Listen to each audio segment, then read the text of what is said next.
Bienvenidos al Bibliófilo. Hace algún tiempo quería hacer este video, pero no me decidí a hacerlo debido a la enorme popularidad que tiene este libro. De hecho, pues ha ganado premios. Me decidí a hacerlo tal cual como él lo plantea. Salvar el fuego, de Guillermo Arriaga. Y vamos a salvar el fuego precisamente porque vamos a mostrar todas las contradicciones que allí se nos presentan y con las cuales se puede decir que el libro es entretenido pero no contundente.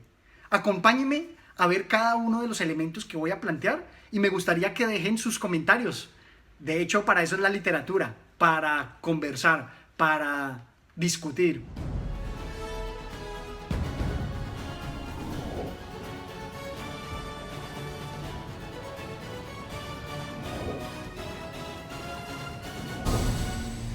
La obra tiene un inicio prometedor, trata bastantes temas que son interesantes, que son muy actuales y que hacen volar la imaginación e inclusive generan controversia. El libro es muy polifónico. Primero nos tiene a uno de los personajes que habla en primera persona, que es Marina. Tenemos también un narrador omnisciente que nos va a relatar principalmente la historia de José Cuauhtémoc. Y nuevamente tenemos otro narrador en primera persona, que es el hermano de José. Hasta ahí muchos hablan de esa polifonía, pero también hay que tener en cuenta que en los inicios de capítulo se nos presentan unas historias, unos cuentos, unos relatos de los presos. Me parece que eso también da mayor polifonía porque también nos cuenta una historia, nos va ambientando o nos genera dudas. Entonces todo eso también contribuye a que la obra sea muy interesante. En primera instancia hay que recordar que Guillermo Arriaga es ante todo un guionista de Hollywood y se ha destacado con películas como Amores Perros, en donde aquí también esa polifonía va a entrar en el mismo juego. Cada personaje o cada narración va a estar contándonos desde una perspectiva y un tiempo específicos. Y luego todas esas narraciones se van a entrelazar hasta llegar a un punto de encuentro, tal como sucedió con Amores Perros. Ese juego de perspectivas y de tiempos, donde a veces va a repasar desde otra perspectiva un mismo suceso, hacen que la obra sea muy entretenida y muy prometedora. Sin embargo, vamos a ver cómo hay unas contradicciones que de pronto no se manejaron muy bien y no hacen que la obra sea contundente. Iniciemos. Quisiera destacar aquí el leitmotiv de la historia. Así se nos presenta. La vida es más importante que el cine. Ese era un dilema para mí. ¿Arte o vida? La famosa interrogante de si se incendiara una biblioteca con textos inéditos de Shakespeare, ¿qué salvarías? ¿Los textos o al bibliotecario? A menudo resonaba en mi cabeza. Yo me inclinaba por el bibliotecario. Esta reflexión me parece que es el centro de la obra. Es casi que el punto culmen donde se van a desarrollar la historia y casi que ese es el leitmotiv que se nos presenta. Sin embargo, con todas las reflexiones y todas las historias que nos cuenta, vamos a ver algunas contradicciones. En primera instancia, el autor trata del problema indígena, del problema indio, donde siempre en nuestras culturas latinoamericanas han sido discriminados. Y aquí en la historia se nos va a presentar de manera muy patente. Acepto, Seferino, que a pesar de tu carácter colérico y tortuoso, intentaste actuar con justeza y disponernos para restituir la dignidad arrebatada a nuestra estirpe. Ustedes no saben aún qué se siente ser expulsado de un restaurante por indio, que no puedas laborar en una empresa por indio, que te rechacen en una escuela por indio, que te vean feo por indio, que te insulten por indio, que se burlen de ti por indio. Aquí se nos va a plantear estas reflexiones que son muy potentes, muy críticas de la sociedad, pero inicia la primera contradicción. Si él plantea eso, ¿por qué el principal personaje, José Cuauhtémoc, a pesar de sus orígenes indios, no lo va a presentar con facciones rubias, de ojos claros y una belleza envidiable? Aquí nomás empezamos mal con esas contradicciones. Y por eso se nos plantea aquí, dentro de la obra, esta contradicción. ¿Por qué él y yo no? Imagino tu respuesta. Él era rubio y tú, prieto. ¿Considerabas que en nuestro país se desplegaba un racismo por goteo? Las telenovelas solo elegían protagonistas güeritos. Los comerciales, en su vena aspiracional, solo presentaban blancos. Nosotros los morenos, de pelo lacio y de facciones toscas, no cuadrábamos en los cánones de la belleza, del estatus y del poder. La blancura como única vía de acceso a las esferas políticas y sociales más altas. Me niego a pensar que ella se acostara con él por rubio. La obra va a ser una crítica bastante fuerte a este problema del indio, pero creo que se queda con los estándares. Él mismo, esta crítica que plantea, la está mostrando en sus personajes. Hasta ahí una primera contradicción. Ahora, creo que Guillermo es muy astuto. Él se va a encargar de eliminar un poco las críticas que se le puedan hacer a su obra. ¿Cómo? A través de esta línea. En retrospectiva, sus críticos quedaron como unos tarados, incapaces de leer la magnitud y el vuelo de sus propuestas. ¿De qué afluente un artista saca fuerzas para enfrentar al más rotundo de los fracasos? Aquí hay varios personajes, inclusive aquí nos plantea a un productor cinematográfico que es Héctor, que constantemente le gusta generar controversia. Y en su círculo intelectual también tiene a Julián, que es un escritor que también busca eso. Y también en el desenvolvimiento de las historias nos va a mostrar cómo ellos golpean a un crítico por no tener una apreciación adecuada de la obra. Pienso que aquí de manera subconsciente él quiere que eso cale en nosotros y por eso poco se le puede criticar, porque podríamos pensar es que no entendimos muy bien los alcances de su obra. Esto no es solamente puesto allí como decorado o de trasfondo de la historia. Yo creo que está allí precisamente para empezar a sesgar nuestro criterio, lo cual para mí representa también otra contradicción. Veamos la siguiente. La obra indudablemente, por el fuego, trabaja no solo de manera alegórica, sino que también se va a lo literal. Nos va a contar a través de los presos todas las vicisitudes del ser humano, las violaciones, los robos, los asesinatos, la corrupción, la narcopolítica, la traición, la infidelidad y todos estos temas que son bastante controversiales.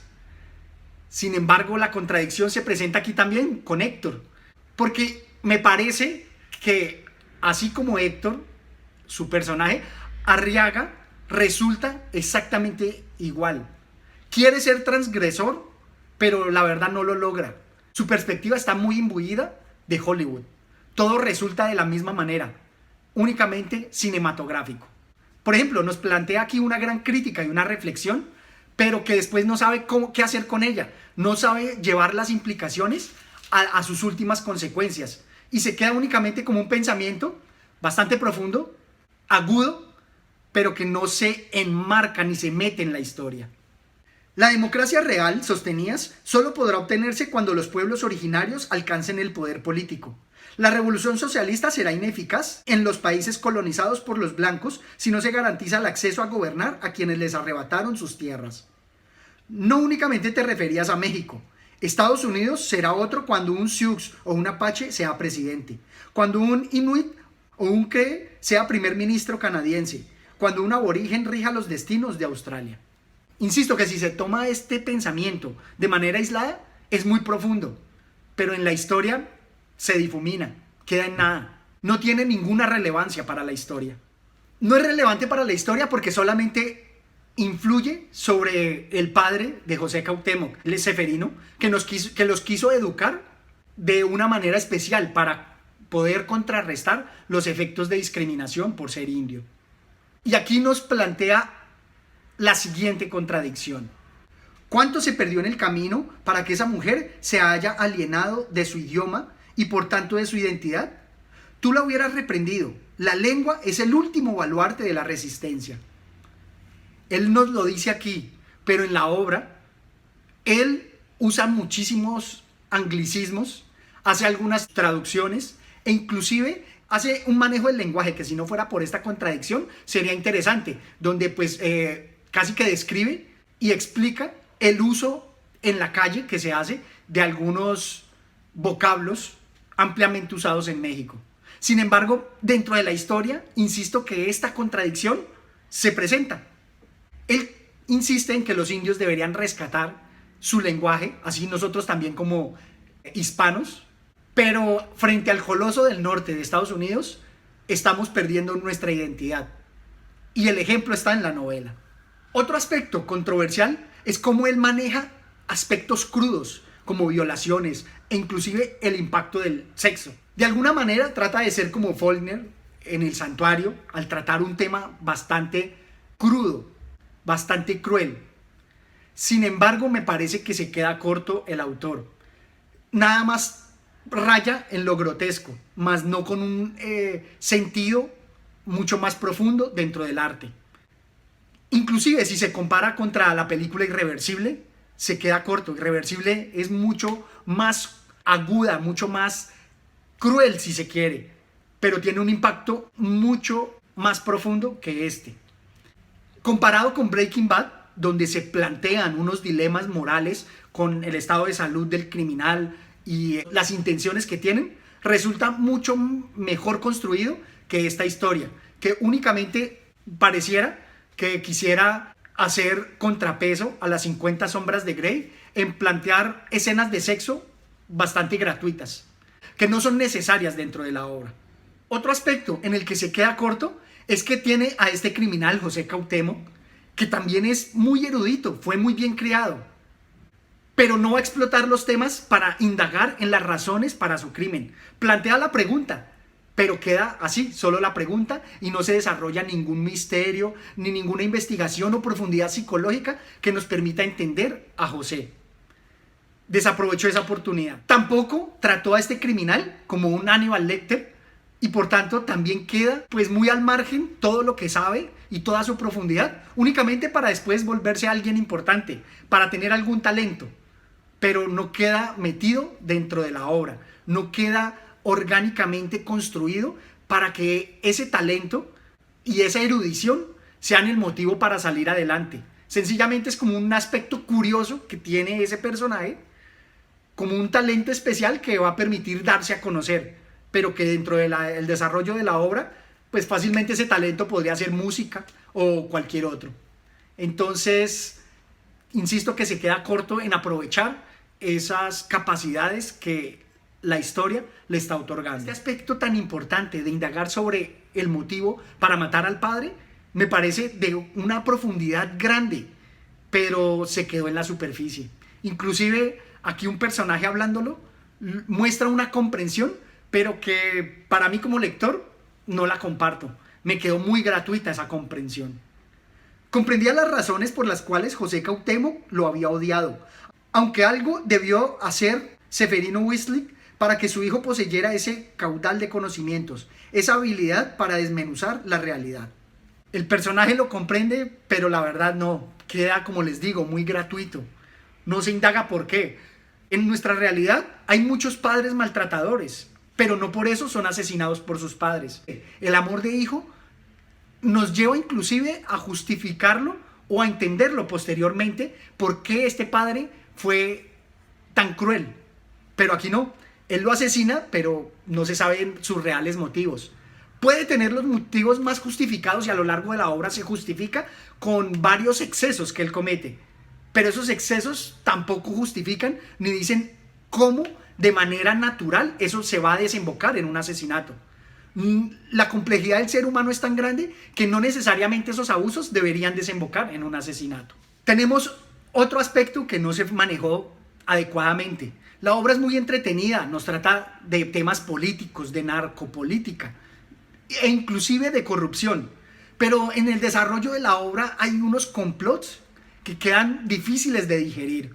Me parece que ¿Quién mató a Palomino Molero?, de Mario Vargas Llosa, al dejar y plantear ese asesinato y dejar el misterio allí, hizo algo mejor que Guillermo Arriaga, donde trata de armar un complot de la nada, muy gratuito. Es como si el crimen organizado no pensara y se dejaran llevar por su fogosidad. Otra contradicción es que durante la obra se hacen bastantes críticas a los pequeños burgueses, pero este libro es para ellos. Este libro está totalmente destinado a ese mercado. Otra de las críticas que hago es que pareciera que él quisiera ganarse a la comunidad LGTBI y por eso hay unos personajes que son homosexuales. Sin embargo, me parece que únicamente los usa como decorado, porque habiendo tantas escenas de sexo que me parecen totalmente irrelevantes, Es curioso que no presenta una escena de sexo tan bien homosexual, teniendo esos personajes. Inclusive, él prefiere hacer pasar a Marina un romance con un homosexual en vez de siquiera mostrar una escena homosexual. Me parece que en esto le lleva años luz Mario Vargas Llosa, en donde trabajó el tema de la homosexualidad y su intimidad de manera mucho más poderosa en El sueño del Celta. En cambio acá, como les digo, pareciera que quiere atraerse a esa comunidad, pero los usa únicamente como un decorado. Y eso también me lleva a la siguiente contradicción, y es que dice que Marina es muy fiel y ama a su esposo y a sus hijos, pero en realidad, por más que lo diga y lo hable, no se cree, no es funcional en una escena. No es creíble porque inclusive tiene amoríos con, como les dije, con el homosexual, siéndole infiel a su esposo, y también en varias frases se nos menciona que tiene bastante bagaje, por tanto no es creíble. A pesar de nuestra renuencia a ir a lugares donde pudiéramos dejar pistas, no quedó más opción que ir a un motel de paso. Enfilé hacia uno en la carretera Cuernavaca, en donde en ocasiones me había acostado con un antiguo novio. Él trata de remarcar esas frases y hacérnoslo creer, pero no es funcional. Inclusive Miguel Delibes, a través de escenas, logra mostrar mejor los sentimientos que aquí él remarcándolo en páginas y páginas, diciendo que quiere mucho a sus hijos, pero en escenas no se refleja. Casi que lo deja, si fuera una película, en únicamente el talento del actor que tenga para transmitir eso, más no en la historia, en cómo se desenvuelve. Yo esa parte no me la comí. No me parece que ella sea tan fiel. Más bien me parece muy calienturrienta. Porque precisamente para mí un dilema se presenta no porque harto se hable y se insista y se hable de él, sino porque se presenta, se manifiesta. En las escenas está contenido.